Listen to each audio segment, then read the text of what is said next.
আজ নয়াপল্টনের সমাবেশ থেকে সরকার পতনের এক দফার চূড়ান্ত আন্দোলনের ঘোষণা দেবে বিএনপি। এছাড়া আজ গুলিস্তানে শান্তি সমাবেশ করবে আওয়ামী লীগ। সমাবেশ ঘিরে নেওয়া হয়েছে বাড়তি নিরাপত্তা ব্যবস্থা। নয়াপল্টনে আছেন সহকর্মী মাসুদ মোস্তাহিদ, সরাসরি যোগ দিচ্ছেন তিনি। মাসুদ, সমাবেশ ঘিরে নিরাপত্তা ব্যবস্থা কেমন দেখছেন?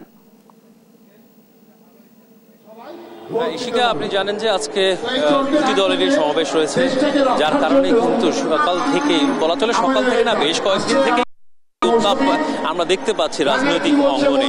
সকাল থেকেও একবার বলা চলে একেবারে রাজপথে যে উত্তাপ সেটিও আমরা লক্ষ্য করছি, এবং প্রত্যেকটি মোড়ে মোড়ে আমরা দেখেছি যে আসলে আইন শৃঙ্খলা রক্ষাকারী বাহিনী ইতিমধ্যেই মোতায়েন করে দেওয়া হয়েছে এবং মিছিল এসে জড়ো হচ্ছে একটির পর একটি। আমরা এই মুহূর্তে আছি বিএনপির যে নয়াপল্টনের কেন্দ্রীয় কার্যালয়ের সামনে।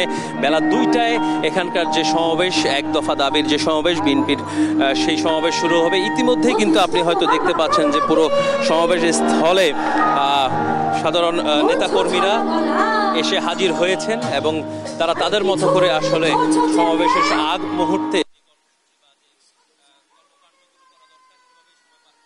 যদি আমি বলি যে সকাল এখানকার বেলা 2টায় শুরু হবে সমাবেশ, এই মুহূর্তে কিন্তু বিভিন্ন এলাকা থেকে, রাজধানীর আশপাশ এবং তার রাজধানীর ভিতরের বিভিন্ন ওয়ার্ডগুলো থেকে কিন্তু মিছিল নিয়ে ইতিমধ্যেই নেতাকর্মীরা এসে হাজির হয়েছেন সমাবেশ স্থলে।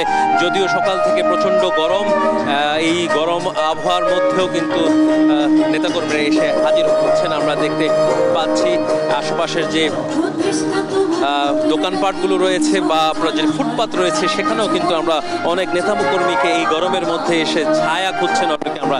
কিন্তু নেতাকর্মীদের উপস্থিতিতে কিন্তু এই নয়াপল্টন যে রয়েছে, সড়কটি রয়েছে, ইতিমধ্যে কিন্তু যানবাহন চলাচল বন্ধ হয়ে গিয়েছে। বিপরীত পাশের যে রাস্তাটি রয়েছে বিপরীতমুখী, সেটিও বন্ধ হওয়ার উপক্রম আমরা দেখতে পাচ্ছি। এখানকে নেতাকর্মীরা এসে জড়ো হয়েছেন এবং কিছুক্ষণ আগে আমরা বিএনপির একজন নেতার সঙ্গে কথা বলছিলাম যে আসলে আপনার তাদের পরিকল্পনা কি, কতটুকু, যে আসলে বিএনপির যে এত বছরের অপেক্ষা, সেই অপেক্ষার মরণপণ যুদ্ধে নেমেছে বিএনপি, এবং সেই বিএনপির আজকের সমাবেশে নেতাকর্মীরা উপস্থিতি তারা আশা করছেন যে আসলে কমপক্ষে কয়েক লাখ নেতাকর্মী এসে এখানে হাজির হবে এবং তারা বলছেন যে আজকের এই মরণ কামড় না দিতে পারলে বা রাজনৈতিকভাবে যে চ্যালেঞ্জ মোকাবেলা না করতে পারলে। নয়াপল্টনে বিএনপির সমাবেশের সবশেষ খবর জানছিলাম সহকর্মী মাসুদ মোস্তাহিদের কাছে।